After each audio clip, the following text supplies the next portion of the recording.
Welcome back to the Racing Writers Podcast, everybody. As always, I'm your host, Kelly Crandall. So on this week's episode, it's a little bit different. We're not going to talk about racing. We're not going to talk about the Monster Energy NASCAR Cup Series or Dover or Charlotte, Kansas, anything of that nature. We're going to talk to Bubba Wallace. We got about 20 minutes with him about life away from the racetrack. Bubba, of course, is one of the most engaging personalities we have in the sport. He's very visible on social media. So I wanted to dig into kind of what has made Bubba who he is. An avid heavy metal fan. He's taught himself how to play the drums. He shares his video game exploits on social media, and he engages the trolls on social media. One of the drivers who really is not afraid to go after those who have some unsavory things to say, and he is not afraid to call you out. So I found that part of the conversation fascinating. So that's what Bubba and I talked about, again, about 20 minutes. So we did this a couple weeks ago at Dover in between practice sessions in the hauler. So some background noise, not as bad as I thought. And you might want to turn it up a little bit when Bubba speaks. He was very monotone that day, kind of probably worn out from the Monster Mile. Being in that race car, that place is hard on drivers. So again, about 20 minutes here with Bubba. If you have not left a rating and review, I hope that you please do. I see those. I like those. It helps spread the word and show everybody that hopefully this is something worth doing and worth listening to. So again, a little bit of different conversation today with Bubba. I think you're going to enjoy it. I got a kick out of it. One of the things that you'll hear in here, Bubba, when he got wound up a few times, which I love, he did use some curse words, and I thought just to help our friends over at Richard Petty Motorsports out and help Bubba out, I put a little chime in there to take those out, but I think it kind of adds a little bit to it. I got a chuckle out of it. So that will be in there as well. So let's get to it. This is a really fun episode again. Not about racing. It's always fun to talk to drivers and talk to people away from when it comes to what makes these cars go fast and going in circles. So that is, that's our podcast with Bubba today. Let's get to it. Here is Bubba Wallace, Richard Petty Motorsports on the Racing Writers Podcast.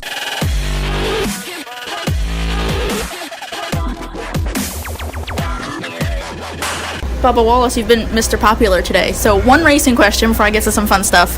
What's it been like now a few months into the season? You're a cup driver, and I know that really stuck out to you at the media tour of, the guys you're going to race around and being in this series. So what's it feel like? You're a cup driver. Yeah, no, it's cool. I mean, you got that title over your head, and you don't abuse it, obviously. Don't take it for granted, but just being in the spotlight, being in the moment, being in the cup garage. I was always walking across the tunnel here while cup cars were on practice, and now I'm not that kid anymore. I'm not that person anymore. I'm actually the ones on track, so it's pretty cool. It's been a cool experience each and every weekend that we've had. And disregard the finish, we've had some good takeaways, we've had some bad takeaways, but all in all, we're here. We're enjoying the moment. We're trying to make the most of it and grow as a team. So we're still, trying to get the stars aligned, but it's all coming together. And we're 10 races in, starting the 11th. So we'll see how it goes. So one of the things that I wanted to talk, or the reason I wanted to talk to you, is because even though you are Bubba Wallace now, the cup driver, you are still Bubba Wallace, the fun guy on social media, your music, your drums, going to concerts. Earlier this week, were you at a concert? I think I saw on Instagram you were out raging somewhere. Yeah. What did you go see? Yeah, Migos was in town, so we got to meet them out in L.A. at Fontana, and I didn't know they were coming to town until late, so we were able to get hooked up with tickets and took my sister and her friend out, and we were able to enjoy it. Had some fans out there that spotted me, so that was cool. But just any time to kind of get away and enjoy some personal free time was fun. Do you get to do many concerts, or do you have like one in particular that you've done lately that you really enjoyed? I'll go to 5 or so, maybe a little more than that a year. Just the schedules never line up. I mean, Carolina Rebellion's here this weekend, or in town this weekend at home, and obviously we're racing, so it's little things like that. But I stay in contact with my band friends that are touring all over the country right now. Some are across seas, so I don't know if I ever get to one of those, but we look at the ones that are doing the U.S. tour and see if we're at a race venue or if they're coming home on a weekday early in the week to be able to go to. So I think our next one is Mother's Day. Hey Mom, love you, happy Mother's Day. We're going to concert. So yeah. Is it still heavy metal?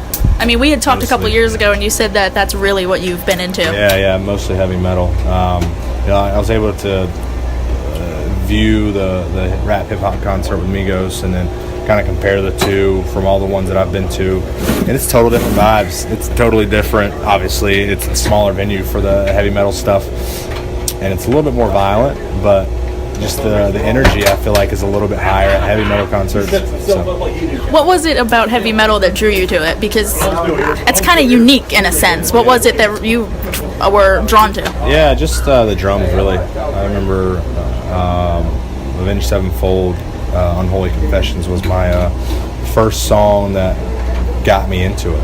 And the drums, the double bass, just the rhythm through that was so cool. And started, if you like this song, then you maybe you'll like this one, whatever, if that was YouTube or iTunes at the time, and kind of gave you suggestions of what to listen to. So I kind of went down that line and picked out some favorites. So, I've been a huge heavy metal fan ever since 7th grade, I believe, so a while now, and have gotten to know bands that I've listened to growing up. So, anytime I'm at a concert, I'm like a fangirl, like, hey man, this is awesome. But then deep down inside, I'm like, holy shit, am I really here? So it's pretty cool. Do you then go home and try to replicate what you hear? Because you've taught yourself the drums. I remember we had that conversation. Yeah, I do. I try. I mean, every song I pull up, whether it's in my car, I'm jamming out to it, but the mental game is like, I can maybe do that. I really pay attention to the footwork, and then if it's heavy on the drum rolls and stuff, then it's tom rolls and stuff like that. Then that's where it gets a little bit more intricate. So I got a long way to go with a limited amount of time that I have to practice. It's still a good time. I'm trying to find songs each and every day, trying to grow that list of what I could do so I can send it out to the fans and let them see. What's your current setup? I know you post videos of when you play. So first off, let's start with that. What went into, was it just the fact you wanted to share your music and what you do that go into, I'm going to post these online, make some videos? Yeah, for sure. I wanted people to see, I got a lot of heavy metal fans out there, and show them that, they can relate to me, listen to the same stuff, and I can actually play a little bit of it on the drum. So that was part of it. And then I've always loved to play drums. So whether it was whatever genre it was, I would probably still post it just to see, show them that I actually have a personal side to me and things I like to do outside of the race car. What's going back to what your setup is? Are you kind of secluded? Has Amanda kicked you to a secluded part of the house, or how do you make that work? So this current setup we have now is I got a basement, a finished basement, then we have a big unfinished storage room. So one part of the storage is all the electrical stuff, the HVAC and stuff like that. And then the other side was just open. So I had Blaney come over, and we grabbed some moving blankets and hung them up to kind of deaden the sound. The only thing is I have concrete walls, so I put those little sound, I don't know what you call them, little foam. Yeah, the foam up on the walls. It doesn't really help much, but the area is a decent spot. I mean, you could have 2 or 3 guitar players. You could have a full band in there and have enough room, so it's pretty cool. But now we're shifting gears. We just bought a new house. I just bought a new house that we move into around All-Star Weekend. So now it's going to move into a bedroom for now. And I got plans to build a garage and actually build a studio, which will be super small, just enough room to fit maybe my drum kit, myself, maybe one other person if Ryan wants to come scream or whatever. So I'm changing up the game a little bit, but it's definitely going to be more acoustic and more fit to that environment. Any problems ever with the neighbors? No, it's good because I only play once it gets to 6 o'clock, I won't play. I mean, so if I get home or if I have nothing to do throughout the morning or throughout lunchtime, I'll get on the skins and play them a little bit. And my neighbor, who's a huge fan, he comes to a lot of races. He'll text. If I leave the garage doors open, he'll text me "Oh man, being loud today, huh?" But they have no problem with it. I'm courteous of what time frame it is because I got a lot of little kids around me, so I know they go to bed early. But when it's nighttime, I usually jump on the computer and play video games anyway, so it's good. Well, I want to get to video games in a second, but you mentioned how the fans can, you have heavy metal fans. Maybe they can relate to you. Have you had any conversation, either on social media or have fans come up to you in the garage, and that's been something you guys have talked about? Oh, yeah. A lot of people are, when's the next drum video coming out? We love them. Asking me if I'm going to certain concerts that are in town, certain dates, and, I have no idea about it. And they just come up, so they probably know a little bit more about it than me because they can fully invest their time into that. But it's still cool to have those conversations. They're very rare that you see heavy metal fans that'll come up, but when they do, it's a good time. So shifting to social media, how much crap did you get about your tweet the other day about the 76 Xfinity car? Yeah, I haven't raced much with Spencer. We had one run in at Iowa, which I'm still sour about. We were lapping him, and he kind of raced me off the corner, and I was trying to come up to get clear of him, and we hit. And maybe I cleared myself too early, but you just feel like, all right, lift, man. We're kind of racing around him, but. Other than that, he was definitely in legend cars, and I don't know him at all, but just watching that wreck, it was like, holy, but when are you gonna lift? And so it wasn't a dig at him, nothing. I mean, it was just crazy to see. I mean, you're gonna see those types of wrecks at Talladega and Daytona, the speedway races, but a lot of people thought I was like, oh, Spencer, you're a horrible driver and all that stuff. I'm like, no, that was a wild ass wreck, and whoever, I don't care if Blaney was driving, I'd still say the same thing.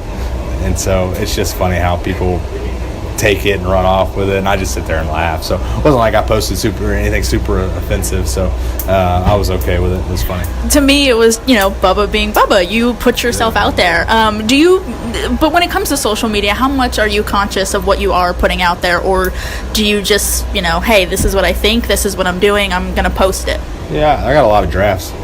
A lot of, okay. How is that going to be taken? And some of it is like me trying to understand like what I'm really trying to say, and then it's like that's going to be too hard for people to kind of grasp, so it's like whatever. I don't want them to take it the wrong way, and it could be something totally off topic, not even dealing with racing, and people would be like, why did you say that? So sensitive sallies this year nowadays in the world, you got to be careful what you say. And now that you're at the cup level too, I mean, there's so many eyes on you and potential sponsors and stuff, so you don't want to say anything that's over the top that kind of raises an eyebrow. But I think everything I say kind of raises an eyebrow, whatever. So, but in other words, you are conscious, like you put forth the effort of, okay, I need to make sure that something's not too crazy. Yeah. How do you, when it comes to trolls though, because you're one of the drivers who are not afraid to, either fight back or combat, whatever, something stupid somebody might say. How much effort, is it more spur of the moment, heat of the moment, or how do you pick and choose those battles? You just look at, there's certain people out there that just kind of keep digging and keep digging. If it's like a one-time deal and whatever. But, I have a very good memory. Racers don't forget. And so, the only bad thing about, I wish I knew who they were in person, because I guarantee you they're like, oh man, can you sign my hero card? And so, me, I'm, yeah, absolutely, what's up? And it's probably some bitch that just said, oh, you'll never finish second again in your life, So that's the only part. I wish I just knew who they were. Like, there's so many people. I have like 8 people blocked on Twitter. Whether it's... That's it? Yeah, it hasn't been that bad. I mean, I'll still get some. I'll get blocked. It's so weird. Like, people will talk crap about me, and the next thing you know, this person has blocked you. It's like, I never even said anything to you. It's weird. So you're going to hate on me and not let me see your tweets. It's fascinating. So people, it's crazy. I mean, why spend time hating on somebody? I don't know if it's jealousy, if it's, I don't know what it is, for people just to not even know somebody and judge them. I mean, nowadays everybody's judging somebody, creating this personality, this fake personality around that person, thinking that they're somebody and then they're not. And then when you meet them, it's like, oh man, you're not so bad at all. It's like, yeah, you met me. I'm actually a cool ass, so whatever. But yeah. Do you consider yourself a techie? You do social media, video games, concerts, you post videos. I mean, is that the type of stuff, like, if you're not at the racetrack, can we pretty much assume Bubba's either doing something music related or video games? Yeah, absolutely. Well, no matter what. I'm always on my phone. Amanda gets pissed at me because I'm on my phone so much. What's normally on your phone? Twitter, Instagram, Snapchat, games. There's some games where I'll have, hey babe, try this out, and then next thing you know, she's on her phone over there just, what level are you on? She's like beating me by like 10 levels already. It's like, damn. So, but I'm not on my phone, and Amanda, she's going to bed. I'm up till like 2 a.m. playing video games. So I'm always on. What are the most video games that you're drawn to? I know you posted something the other day about Battleground. Yeah. So is it more of like that action type stuff that you can get into? Yes, PlayerUnknown's Battleground, PUBG. Oh my gosh, so PUBG, you know Justin Noe and Chris Owens, and they are always on there playing together, and I hear them yelling from the other room. What is the draw of that? It's an intense game. Like, I remember jumping on it. I come from Xbox. I did, obviously, PlayStation, Xbox, whenever that came out. Then I went over to the PC side for a little bit. Then I went back to Xbox for, 5-6 years. And then TJ Majors, Joey Spotter now, that got me and said, man, you need to get this game, And I'm like, I don't have a PC. So I got it. I had a PC at the time, but it wasn't very great. I got it. And the game is super hard. Like, it's a battle royale.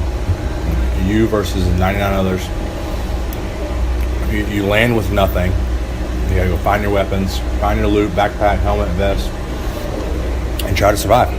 At times you'll land with nothing and get killed right away, and it's just super frustrating. Other times you'll land with a gun right there and light up the whole field. Well, it definitely has some ups and downs to it, how you get super excited, and when you have a really good game of 15 kills, that's the most I've gotten. Justin and Chris are like, how the hell you do it? I'm like, I don't know, I just get lucky. But I've gotten better and better. So I remember my first time, I was like, what the hell am I doing? And you get so frustrated because you'll not see anybody for legit 10 minutes. Every game, you can go back and watch replays. Every game, if you've lasted the end, it's like 30 minutes. It's like 29 to 32 minutes. So 10 minutes into the game, bam, you're dead. It's like, where was the guy? That's when it gets super frustrating. That's when you start yelling. But then when you're like kind of in a firefight, or there's a lot of cheating that goes on too, so that's frustrating about it. But how can you cheat in a game like that? You have like mods and stuff, like especially on the PC world. Yeah, they don't have a hold on the cheating on there, so it's pretty tough. But it's still such a fun game. It's another area, it seems like, where you can get competitive as well. Just listening to you talk. Oh my god, bad. We'll have a group of us on there, and we are bitching at each other the entire time. Why'd you do that? Why'd you do this? Why'd you do that?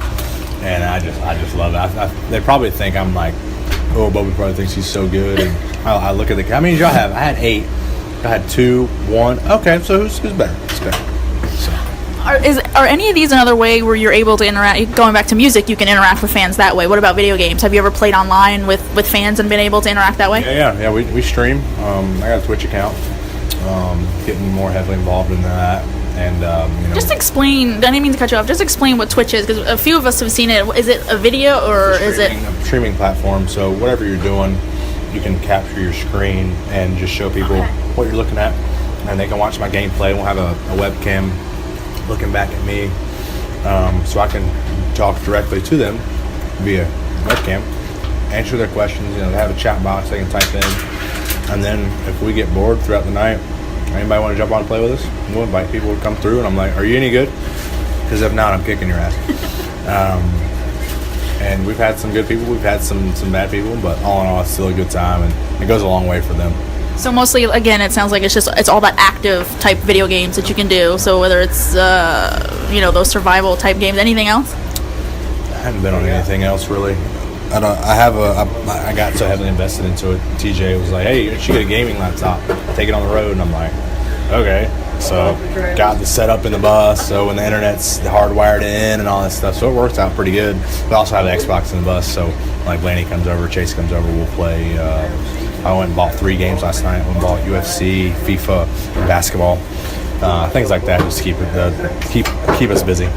So I guess, Bubba, I'll let you get back to work, but I guess this is just another way, like, again, big-time cup driver, the schedule obviously has improved, or increased, I should say, dramatically, getting used to that, but it's all about, you still like to escape reality every once in a while. Yeah, no doubt, and everybody likes to have their own little getaway, and whatever it is, you'll find me sitting on the couch, eating pizza, playing video games, watching movies. That's me, that's my life. I'm not the person to go out and have a good time. I like to have a good time if we go out, but if I have a sip to drink, then I'm good for like 2 months. All right, I'm good for 2-3 months now. We'll go out again here and whatever. But I'll have a party at the house any day. But I don't like going out and going down to Charlotte. It's just too much traffic. That takes a lot. Yeah, it does. And then you got to find a DD or Uber. Mm-hmm. It's like, why don't I just go buy the beer, have everybody over here, and come have a good time. So Bubba the homebody. Absolutely. Capital homebody. Yeah. All right, let me end it with this because I just remembered something, and I've wanted to ask you for a while. When we did an interview a couple years ago for when you were in the Xfinity series, and I was kind of asking you off the wall questions, you told me a funny story about how you have a process when it comes to turning off the lights because of the dark. Yeah. Where are we on that? Is the dark still a problem for Bubba, and what's the process? The last couple months I've been walking upstairs. I have an iPad on the wall that can kind of control the lights and stuff in the house. I installed some light switches. I actually did it myself and didn't electrocute myself. How about that? Impressive. Yeah, but I had the guy come install the iPad on the wall, all that stuff. Don't mess with the iPad. Yeah, so I had the setting on there. The iPad it's on a charger on the wall, so it can stay lit up the whole time. So iPad puts off huge brightness. Okay. So it's kind of like a night light. So I'll turn on everything else, and I'm like, well, I can see what I'm doing, and I'll walk upstairs and whatnot. But I still, when I walk by an open door, it's pitch black, I just think that somebody is standing there where you can't see them. So my mind always thinks that. So when I walk by one, like direct, I have two. When I walk up the steps, I have one right here at the top that you walk by, it's open. Then I have another one right beside it, and there's a bedroom that's kind of over here. And so I'm just like, I'm going to get grabbed at any point right here, and that'll be it. So I think about that stuff all the time. I'm a huge scary movie fan, but I freak myself out in so many ways. When are you going to record this and show it to us? That would be tough. I don't know. It's just a spur of the moment. Sometimes whether I'm drunk, I'll just stumble upstairs. But then you don't have to think about it. Exactly. Take me. I won't feel anything. Whatever. But it's just, I don't know. Certain things I'm always checking. I'm always thinking that there's somebody in my house. It's just bad to think, right? All right. Thank you, Bubba. I appreciate it. Let's get back to work. Thank you.